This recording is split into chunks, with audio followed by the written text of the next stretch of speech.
Good morning बच्चों। Hello alkanes और hello arenes में हमारा अगला टॉपिक है nature of carbon halogen bond. बच्चों देखो, ये पूरा का पूरा जो चैप्टर है वो आपके कार्बन और हैलोजन पे डिपेंड करता है, पूरा बेस्ड है, इसलिए इनके बीच का जो बॉन्ड है वो भी हमें समझना काफ़ी हमारे लिए इंपॉर्टेंट है।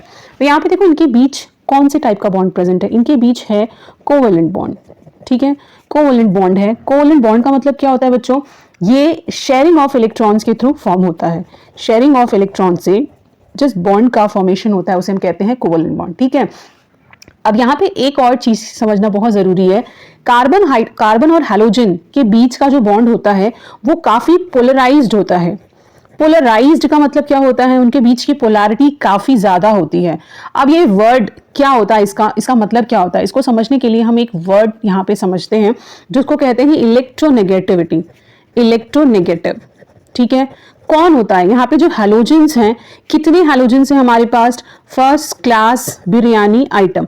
ये जितने भी हैलोजन हैं ये हमारे पीरियोडिक टेबल में ग्रुप 17 में प्रेजेंट होते हैं। मींस 18 के पहले 18 ग्रुप होते हैं और ये हमारा सेकंड लास्ट ग्रुप में प्रेजेंट होता है ग्रुप 17 में। मतलब ये पीरियोडिक टेबल में राइट साइड में प्रेजेंट होता है।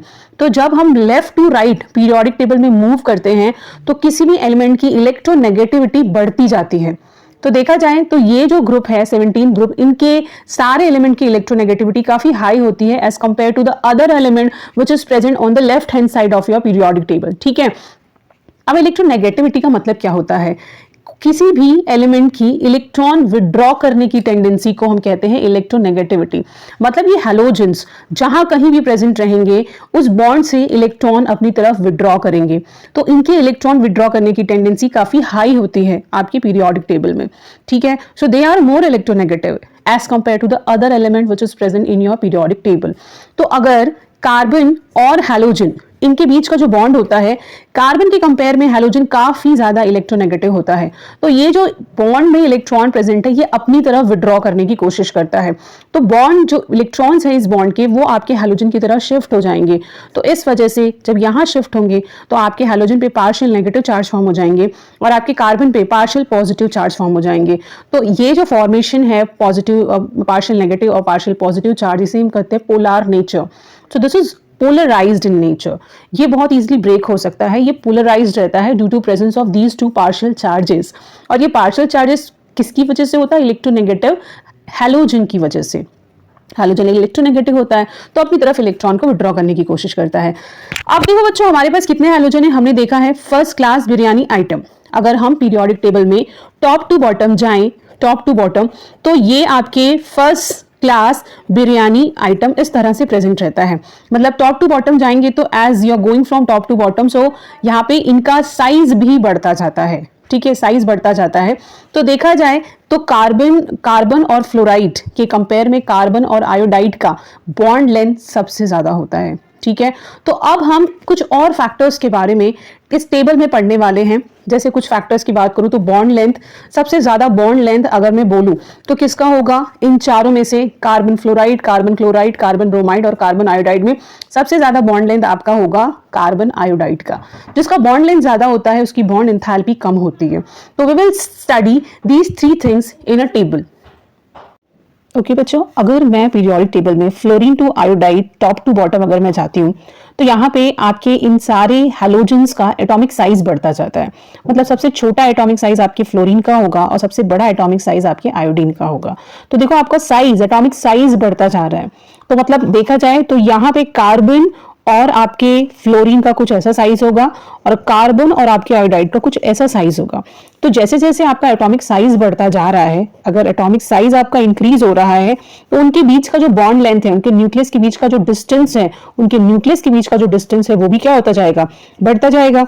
ठीक है, अब जितना बड़ा आपका बॉन्ड लेंथ होगा उतनी कम अमाउंट ऑफ एनर्जी की रिक्वायरमेंट होगी उसको ब्रेक करने के लिए। मतलब बॉन्ड एंथैल्पी क्या होती जाएगी? डिक्रीज होती जाएगी। Bond enthalpy will decreases. अब इन तीनों फैक्टर्स का बॉन्ड स्ट्रेंथ पे क्या असर पड़ेगा? मतलब अगर आप ये तीनों डेटा देखते हो तो उसके अकॉर्डिंग आप ये डिसाइड कर सकते हो कि सबसे स्ट्रॉन्ग बॉन्ड स्ट्रेंथ, सबसे ज्यादा बॉन्ड स्ट्रेंथ किसका होगा, सबसे ज्यादा स्ट्रॉन्गेस्ट बॉन्ड किसके बीच होगा? आपके कार्बन और फ्लोराइड के बीच का बॉन्ड सबसे स्ट्रांग होगा क्योंकि ये सबसे छोटा होगा और इसको ब्रेक करने के लिए हमें सबसे ज्यादा अमाउंट ऑफ एनर्जी की रिक्वायरमेंट होगी। तो बॉन्ड स्ट्रेंथ को का जो ऑर्डर है मैं कुछ इस तरह से लिख सकती हूँ। बॉन्ड स्ट्रेंथ का ऑर्डर कुछ हम इस तरह से लिख सकते हैं, ठीक है। बॉन्ड स्ट्रेंथ का order we can write somewhat like this, ठीक है। तो सबसे strongest bond you can find in carbon and fluoride, ठीक है। तो ये हो जाएगा आपका स्ट्रॉन्गेस्ट बॉन्ड। अब हम देखते हैं टेबल की तरफ। ओके बच्चों, देखो यहां पे टेबल हम देख सकते हैं। बॉन्ड लेंथ आपका फ्लोराइड, क्लोराइड, ब्रोमाइड, आयोडाइड, यहां से जैसे हम टॉप टू बॉटम जा रहे हैं बॉन्ड लेंथ आपका बढ़ता जा रहा है और बॉन्ड एंथैल्पी क्या होती जा रही है, डिक्रीज होती जा रही है। डाइपोल मोमेंट भी आपका डिक्रीज होता जाएगा, बट यहाँ पे थोड़ा सा डिफरेंस दिख रहा है। यहाँ पे बॉन्ड डाइपोल मोमेंट जो है वो थोड़ा सा यहाँ पे एनोमलस शो हो रहा है, जिसको कंटिन्यूसली डिक्रीज होना चाहिए था, वो आपकी फ्लोराइड के बाद इंक्रीज हो रहा है। इसका रीजन हम देखेंगे। तो what is dipole moment? Dipole moment is charge separation into your distance between the nucleus of the two ions, which we denote by R, ठीक है। तो यहां पे क्योंकि अगर मैं बात करूं चार्ज सेपरेशन की, सबसे ज्यादा चार्ज बच्चों कहां होगा? सबसे ज्यादा चार्ज आपके कार्बन फ्लोराइड में होगा। सबसे ज्यादा चार्ज बच्चों कहां पे होगा? क्योंकि इसका बॉन्ड, इस फ्लोराइड की इलेक्ट्रोनेगेटिविटी सबसे ज्यादा होती है, तो यहाँ पे चार्ज सेपरेशन जो है आपका मैग्नीट्यूड सबसे ज्यादा आपके फ्लोराइड में होगा। तो देखा जाए तो चार्ज सेपरेशन मैग्नीट्यूड सबसे ज्यादा आपके फ्लोराइड का होना चाहिए एंड सबसे लीस्ट आपके आयोडाइड का होना चाहिए। तो उस हिसाब से डाइपोल मोमेंट इस तरह से डिक्रीज होना चाहिए, बट यहाँ पे हम देख रहे हैं क्लोराइड में आपका बढ़ा हुआ है डाइपोल मोमेंट। उसका रीजन ये है कि जैसे हम फ्लोराइड टू क्लोराइड जाते हैं तो आपका आर बढ़ जाता है। R is what? Distance between the nucleus of the two ions. तो डिस्टेंस इमीडिएटली बढ़ जाने की वजह से ये आपका म्यू जो है डाइपोल मोमेंट बढ़ जाता है as compared to your fluoride. तो ये आपके हर तरह के कॉम्पिटिटिव एग्जाम में इस टॉपिक पे पूछा जाता है। तो डाइपोल मोमेंट सबसे ज्यादा आपके क्लोराइड का होता है, then fluoride, which is followed by your bromide and iodide. Reason is क्योंकि फ्लोराइड टू क्लोराइड जैसे हम मूव करते हैं वैसे आपका आर बढ़ जाता है। Distance between their ions, nucleus, ions के न्यूक्लियस का डिस्टेंस बढ़ जाने की वजह से यहाँ पे आर बढ़ जाता है, इसलिए टोटल डाइपोल मोमेंट भी क्लोराइड का ज्यादा होता है फ्लोराइड के कंपेयर में। So this is all about the nature of your carbon and halogen bond. In the next class will see the method of preparation of your haloalkanes. Thank you so much.